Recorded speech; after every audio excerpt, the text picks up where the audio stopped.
अस्सलाम वालेकुम। अच्छा सर, हम आपको जो है ना वो होलसेल बिजनेस के लिए सॉफ्टवेयर का जो है डेमो देने लगे हैं। तो पहले मैं आपको थोड़ा सा इंट्रोडक्शन दे दूं सॉफ्टवेयर के हवाले से। तो इसमें पहला जो मॉड्यूल है वो है पीओएस का, पॉइंट ऑफ सेल। तो ये point of sale basically use होता है वॉक इन कस्टमर्स के लिए। जो कैश कस्टमर होते हैं वो आते हैं, पेमेंट करते हैं, आइटम परचेज करते हैं और वो चले जाते हैं। उसका कोई रिकॉर्ड वगैरह यहाँ पे आप अपने पास नहीं रखते। और इसके साथ ये पीओएस की जो है ना ये सारी रिपोर्ट्स हैं, जैसे समरी इनकम रिपोर्ट है, डेली से रिपोर्ट है। डेली से रिपोर्ट को आप फर्दर 3 से 4 तरह से देख सकते हैं, समरी में, डिटेल में, स्टॉक वाइज, ठीक है, जिस तरह से आप देखना चाहें। इसके साथ साथ सर आप आगे आप स्टाफ से रिपोर्ट को देख सकते हैं। आपका अगर एक से ज़्यादा सॉफ्टवेयर के यूज़र्स हैं तो आप देखना चाहते हैं कौन से यूज़र ने कितनी सेल्स की हैं, तो आप ये कर सकते हैं।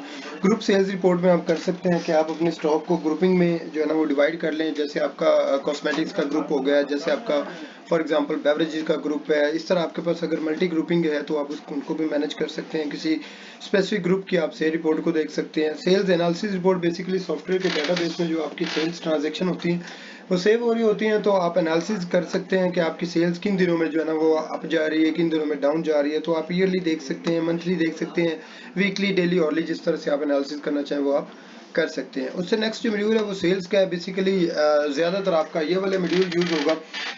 सेल्स में आपके क्लाइंट जो है ना वो डिफाइन हो जाते हैं कि आपके कौन कौन से क्लाइंट हैं जिनके पास आप अपनी जो है ना वो ट्रांजैक्शन करते हैं, जिनके आप लेजर वगैरह मेंटेन करते हैं। इनवाइस के अंदर आपकी इनवाइसिंग जो है ना वो क्रिएट होती हैं, आपकी इनवाइसेस बनती हैं। फिर जितनी पेमेंट आपकी इनवाइस क्रिएट होते वक्त आपकी पेमेंट रिसीव हुई है वो आप पेमेंट में डाल दें। बाकी जो पेंडिंग अमाउंट है वो ऑटोमेटिकली कस्टमर के लेजर में चली जाएगी, आउटस्टैंडिंग में चली जाएगी। फिर फ्यूचर में जब वो आपको पेमेंट करेगा तो पेमेंट रिसीव में जाके आप वो पेमेंट रिसीव करेंगे, ठीक है। और ये बाकी सारी जो रिपोर्ट्स हैं, जैसे लिस्ट ऑफ क्लाइंट्स है, इनवाइस लिस्ट रिपोर्ट है, समरी सेल रिपोर्ट है, एज क्लाइंट्स रिपोर्ट है, क्लाइंट स्टेटमेंट है, ये सारी रिपोर्ट्स हैं जो भी आपको रिक्वायर्ड होगी वो आपको मिल जाएगी। उसके बाद हमारा ये स्टॉक का मॉड्यूल है। स्टॉक के अंदर बेसिकली आपके ये स्टॉक डिफाइन होता है, कौन कौन सी आइटम्स हैं, क्या उनकी प्राइस है, क्या उनकी कॉस्ट प्राइस है, कौन सी रिटेल प्राइस है, या जिस तरह से आप कर सकते हैं उनका किसी का मिनिमम लेवल आपने सेट करना हो, किसी की एक्सपायरी आपने मैनेज करनी हो, तो ये एडवांस स्टॉक में अगर आप जाते हैं तो ये आपको सारी चीज़ें यहाँ पे मिलेंगी। एक ही प्राइस की आप मल्टीपल प्राइसिंग सेट कर सकते हैं। जैसे रिटेलर को आप और किसी प्राइस पे आइटम को बेचना चाहते हो, और ट्रेड प्राइस पे किसी और अपने ट्रेडर को बेचना चाहते हो, होलसेल रेट पे आपके अगर होलसेलर हैं आप उनको कौन सा रेट लगाएंगे, इस तरह से आपने आपके अगर रीसेलर हैं तो सेम आइटम के आप उनको कौन सा रेट लगाना चाहते हैं। तो इसके अलावा ये ऑन स्पेशल कुछ प्राइसेस लग जाते हैं कि आप कहते हैं यार इस डेट से लेकर इस डेट तक ना हमारी सीजनल सेल चल रही है जिसके ऊपर इतना डिस्काउंट है, तो वो आप सॉफ्टवेयर को बता देते हैं। तो उस ड्यूरेशन में जो है ना आपको उस रेट के ऊपर आपकी आइटम बिक्री होती है। जैसे वो ड्यूरेशन कंप्लीट होता है तो ऑटोमेटिकली आपके वो प्रीवियस जो है ना वो कॉस्ट के ऊपर जो है ना वो आपकी आइटम बिकना स्टार्ट हो जाती है। इसके साथ साथ ये जैसे ये बिन लोकेशन है आपकी कि कौन से रैक के अंदर आपकी कौन सी आइटम पड़ी है, अगर आपको ज़रूरत है तो इस तरह से आपके मल्टीपल ऑप्शंस हैं आपको स्टॉक डिफाइन करने के।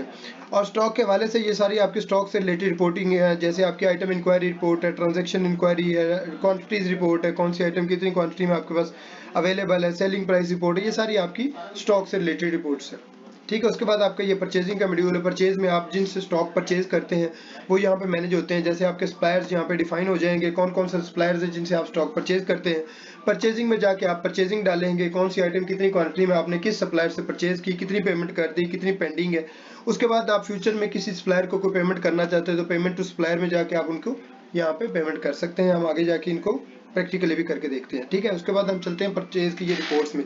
ये सारी परचेज से रेलेवेंट सारी रिपोर्ट्स हैं, जो भी आपको परचेज से रेलेवेंट रिपोर्ट चाहिए होगी वो इसके अंदर ऑलरेडी मौजूद है। उसके बाद ये अकाउंट्स का मॉड्यूल है। अकाउंट्स बेसिकली आपका इंटीग्रेटेड है सेल्स और परचेज स्टॉक के साथ। जो भी आपकी सेल्स की एंट्रीज होती हैं या परचेज की एंट्रीज होती है उसका डायरेक्ट इफेक्ट आपका अकाउंट्स के ऊपर जाता है। जैसे कि ये प्रॉफिट एंड लॉस रिपोर्ट है, आपके स्टेटमेंट ऑफ अकाउंट है, बैलेंस शीट है, ट्रायल बैलेंस है। अगर आप अपने एक्सपेंस को मैनेज करना चाहते हैं तो एंट्री पोस्टिंग में जाके आपके जो भी एक्सपेंसेस हैं, डेली के हैं, मंथली है, वीकली हैं, जो भी आप उनको यहाँ पे एंटर कर सकते हैं। सॉफ्टवेयर के अंदर हमने बिल्ट इन जो है ना वो एक चार्ट ऑफ अकाउंट बना दिया है ताकि आपकी एंट्रीज जो है ना वो इजीली हो सकती हैं। आप इनको मॉडिफाई भी कर सकते हैं और अपनी मर्जी से कोई एक्सपेंस के हेड में या किसी भी हेड के अंदर आपको अपनी मर्जी से कोई ना कोई नाम भी दे सकते हैं। उसके बाद सर आप आगे देखते हैं डायरी का एक मॉड्यूल है। डायरी में बेसिकली आप अपना कोई रिमाइंडर वगैरह सेट कर सकते हैं। आप कहते हैं फ्लॉन डेट को मैंने किसी कस्टमर को पेमेंट करनी है तो सॉफ्टवेयर आपको रिमाइंड करवा दे, तो आप यहाँ पे अपना वो रिमाइंडर सेट कर सकते हैं। या फ्लॉन डेट को आपने चेक कैश करवाना है तो आपको रिमाइंडर दे दे। जो भी आप रिमाइंडर सेट करते हैं, जिस डेट का सेट करते हैं उस डेट में जब आप सॉफ्टवेयर को ओपन करेंगे तो वो आपके रिमाइंडर सामने आपके पॉपअप की सूरत में आ जाएगा। तो इसके अलावा आपका ये मेंटेनेंस है, मेंटेनेंस में बेसिकली है आप अपनी सॉफ्टवेयर की सेटिंग्स करते हैं जिस हवाले से आपने करनी हो, आपने सॉफ्टवेयर को ईजी टू यूज़ बनाना हो, जिस तरह से आपको ज़्यादा ईजी लगता है कि इस तरह मुझे ऑपरेट करने में आसानी होगी, तो आप अपनी मेंटेनेंस में जाके उस तरह से सेटिंग्स कर सकते हैं। अब हम चलते हैं, सबसे पहले हम एक आइटम को डिफाइन करते हैं। जैसे मैं स्टॉक में गया और ऐड मॉडिफाई स्टॉक में गया, अब अभी इसके अंदर कोई भी आइटम मौजूद नहीं है, मैं यहाँ पे न्यू करता हूँ। अगर मुझे यही चीज़ें चार चाहिए कि आइटम का कोड या पार्ट नंबर या बारकोड नंबर क्या है, आइटम का नाम क्या है, उसकी कॉस्ट प्राइस और रिटेल प्राइस क्या है, तो मैं इसी के अंदर अपनी चीज़ों को पुट कर लूँगा। और अगर मुझे एडवांस स्टॉक में चाहिए कि मैंने उसका मिनिमम लेवल भी सेट करना है, उसकी एक्सपायरी वगैरह भी मैनेज करनी है, तो फिर मुझे इस मॉड्यूल में जाना पड़ेगा। हम प्रीवियस मॉड्यूल में चलते हैं, जैसे जो मैंने आपको दिखाया था उसमें। तो जैसे आपका एक हेड एंड शोल्डर की एक आइटम है, उसको आप स्कैन करते हैं तो उसका कोई भी बारकोड यहाँ पे स्कैन हो जाता है। आप उसका नाम लिखते हैं, आप लिखते हैं जी हेड एंड शोल्डर।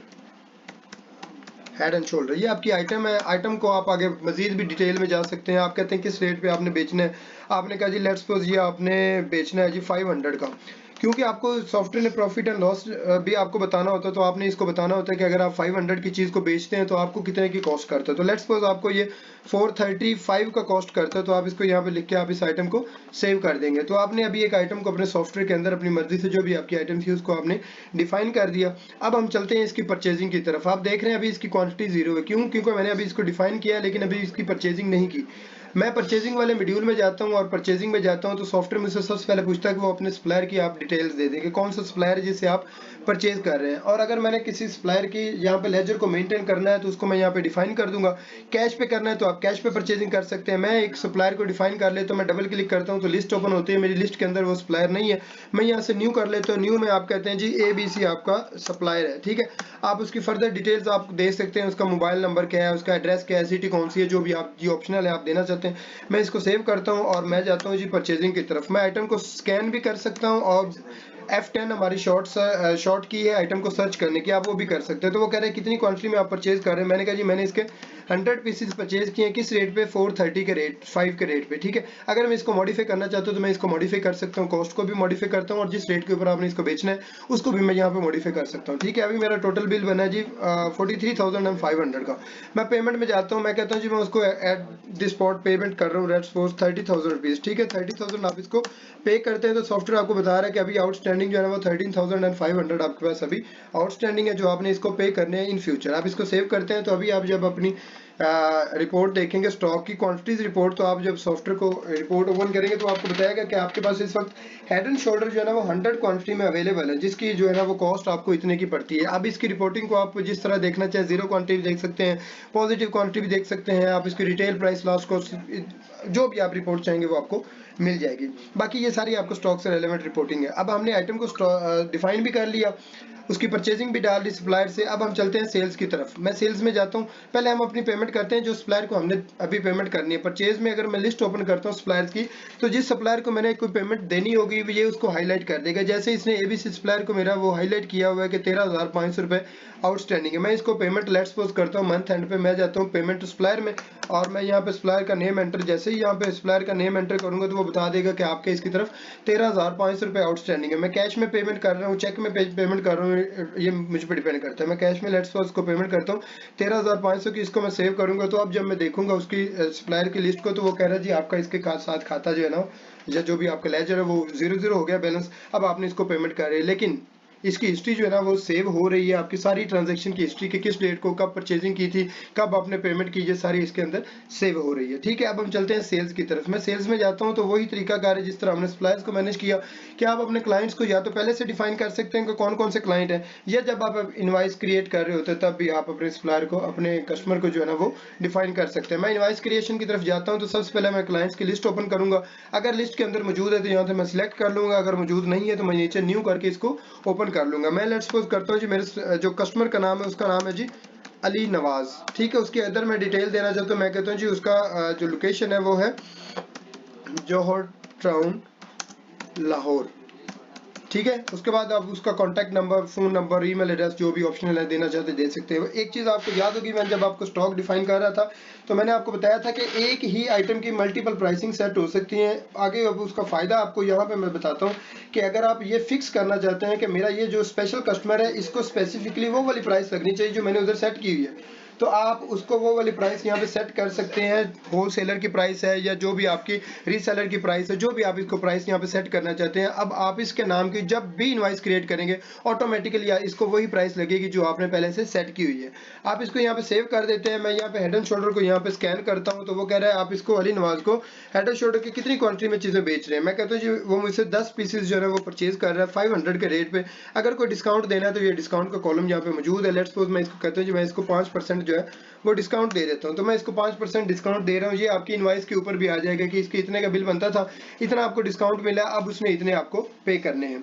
अब देखें 4750 रुपये आपके इसका बिल बना है। ये आपको लेट्स सपोज पे कर रहा है जी 4000 पे टोटल पे कर रहे हो तो आप टोटल को पेमेंट कर दें, और अगर आपको वो टोटल प्राइस से कम प्राइस में पेमेंट कर रहे हो तो आप इसको कम पेमेंट कर। लेट्स सपोज वो आपको 3000 पे कर रहा है तो आप इसको इतने करके आप सेव करेंगे तो राइट साइड पर देखिए ये नीचे वो कह रहा है 1750 रुपये भी आउटस्टैंडिंग है। आप इसका प्रिंट निकालना चाहते हैं तो आप इसका यहाँ पे प्रिंट भी निकाल सकते हैं। ये बिल्ट इन इनवाइस है, आप इसको अपनी मर्जी से चेंज भी करवा सकते हैं। मुझे देखें वो कह रहे हैं जी अली नवाज जॉर्ज टाउन का क्लाइंट है, बेसिकली वो डबल आ रहा है क्योंकि इसकी सेटिंग करने वाली थी, ये वैसे की वैसे आ रही है आपकी वो रिपोर्ट। और ये भी आपको बता रहा है कि वो अली नवाज का इतने का बिल बनता था, इतने का डिस्काउंट हुआ, इतने सब टोटल हुए, अभी उसने इतने पे कर दिए, अभी इसके इतने जो है ना वो ड्यू है। अब यहाँ पे आप अपनी मर्जी से इनवाइस का वो जिस तरह से आप फॉर्मेट कहेंगे वो हम आपको डिजाइन करके दे देंगे। अब आपको मैं दिखाता हूँ कि आपके क्लाइंट्स को किस किस को कितने कितने आपने पेमेंट करनी है। तो ऐड मॉडिफाई क्लाइंट्स में जब जाएंगे तो जिस क्लाइंट को कोई पेमेंट आउटस्टैंडिंग होगी उसको वो यहाँ पे हाईलाइट कर देगा। जैसे अली नवाज को उसने 1750 के साथ हाईलाइट किया हुआ कि 1750 आपने अली नवाज से लेने हैं। अब मैं आपको दिखाता हूँ कि अभी आपका स्टॉक पीछे कितना अवेलेबल है। आप स्टॉक की क्वांटिटी रिपोर्ट जाके देखते हैं तो आपको बता देगा कि अभी आपके पास हेड एंड शोल्डर 90 की क्वांटिटी में अवेलेबल है। अब मैं आपको एक और रिपोर्ट दिखाता हूँ अकाउंट्स के अंदर प्रॉफिट लॉस रिपोर्ट। वैसे तो यहाँ पे मल्टीपल रिपोर्टिंग्स हैं वो, लेकिन वो वीडियो बहुत लंबी हो जाएगी, वो उसको फिर शेयर करने में थोड़ा सा मुश्किल होता है व्हाट्सएप पे। अगर आप कहें कि मजीद आपकी कोई क्यूरीज होंगी तो हम उसको डिस्कस कर सकते हैं, मैं आपको दिखा सकता हूँ। ये सारे इसके अंदर रिपोर्ट्स हैं। मैं आपको प्रॉफिट लॉस रिपोर्ट जाके दिखाता हूँ तो आप इसको रिपोर्ट जाके ओपन करते हैं तो वो आपको दिखाया देगा कि इस मंथ में आपकी सेल जो है वो 4750 है, क्योंकि आपने आइटम की कॉस्ट भी बताई हुई है। तो वो कह रहा है जो 4750 रुपए की आइटम सेल आउट हुई है उसके ऊपर आपकी कॉस्ट आई है 4350 रुपए। आपका ग्रॉस प्रॉफिट इस मंथ में 400 रुपीज। बेसिकली होता है जो अकाउंटिंग रूल्स हैं वो है कि ग्रॉस प्रॉफिट के बाद या ग्रॉस लॉस के बाद आपके यहाँ पे एक्सपेंस माइनस होते हैं, उसके बाद आपका नेट प्रॉफिट आता है। अब हम एक एक्सपेंस की एंट्री कर लेते हैं, वो मैं जाता हूँ जी एंट्री पोस्टिंग में। और जैसे मैंने आपको बताया था कि चार्ट ऑफ अकाउंट मेरा बना हुआ, मैं आपको दिखाना चाहता हूँ अकाउंट्स में चार्ट ऑफ अकाउंट। ये आप अगर एक्सपेंस के हेड्स को ओपन करें तो ये आपके एक्सपेंस की ये वाले ये सारे आपके ये वाले जो है ना वो एक्सपेंस के हेड्स बने। जैसा कि आप कहते हैं जी मेरे इस मंथ में एक्सपेंस हुआ है जी एम्प्लॉइज वेजेस, मैं इसको एक एंट्री कर देता हूँ जी मैंने किसी को 2000 रुपये पे किया है। वैसे तो आपके कोई भी एक्सपेंस हो सकते हैं, आपके मिसलिनियस एक्सपेंस हो सकते हैं, आपके डेली के एंटरटेनमेंट एक्सपेंस हो सकते हैं, कोई भी हो सकते हैं। तो मैं एंट्री पोस्टिंग में जाता हूँ और मैं यहाँ पे करता हूँ जी EMPLOY एम्प्लॉइज वेजेस, ठीक है। और यहाँ पे डिटेल के अंदर मैं दे दूंगा जी वेज पेड टू अब्बास। ये आपको कुछ आपका कोई एम्प्लॉई आपने उसको जो है ना वो लेट्स सपोज पे किए हैं जी 100 रुपीज़, और आप उसको सॉफ्टवेयर को ये भी बता रहे हैं कि ये आपके कैश ड्रॉर से निकलें, क्योंकि अकाउंटिंग का रूल है कि जब आप कुछ सॉकिंग पे कर रहे हैं एक्सपेंस को यूटिलाइज कर रहे हैं तो आपने ये भी बताना होता है कि आपने जो एक्सपेंस किया है वो अमाउंट आपने निकाली कहाँ से, बैंक से निकाली या कैश से ड्रा से निकाली। तो मैंने कहा जी 100 रुपीज़ मैंने कैश से निकाले हैं। तो मैं इस एंट्री को जब सेव करूंगा तो इसका डायरेक्ट इफेक्ट आपका जाएगा वहाँ पे प्रॉफिट एंड लॉस रिपोर्ट के ऊपर। जब आप इस रिपोर्ट को ओपन करेंगे तो आप देखिए इस रिपोर्ट को, वो कह रहे हैं इस मंथ में आपकी जो सेल है वो 4750 है, उस सेल के ऊपर आपकी कॉस्ट है 4350, आपका ग्रॉस प्रॉफिट था 400 रुपीज़। इस मंथ में आपका जो एक्सपेंस हुए हैं वो 100 रुपीज़ और आपका नेट प्रॉफिट 300 रुपीज़ है। ये बेसिकली आपकी जो क्यूरीज थी उसके मुताबिक मैंने आपको डेमो दिया है। इसके बाद सॉफ्टवेयर में बेशुमार फीचर अभी मौजूद है। आप ये समझ लीजिए कि मैंने आपको कोई तकरीबन 30 से 40% आपको जो है ना सॉफ्टवेयर का बताया है। आपकी कोई भी क्यूरी हो, कोई भी आपका क्वेश्चन हो, आप मुझसे डायरेक्ट व्हाट्सएप पे पूछ सकते हैं। मुझसे जैसे ही पूछेंगे मैं आपको वीडियो भी बना के सेंड कर सकता हूँ, वैसे भी वर्बली भी आपको उसका आंसर कर सकता हूँ। Thank you so much.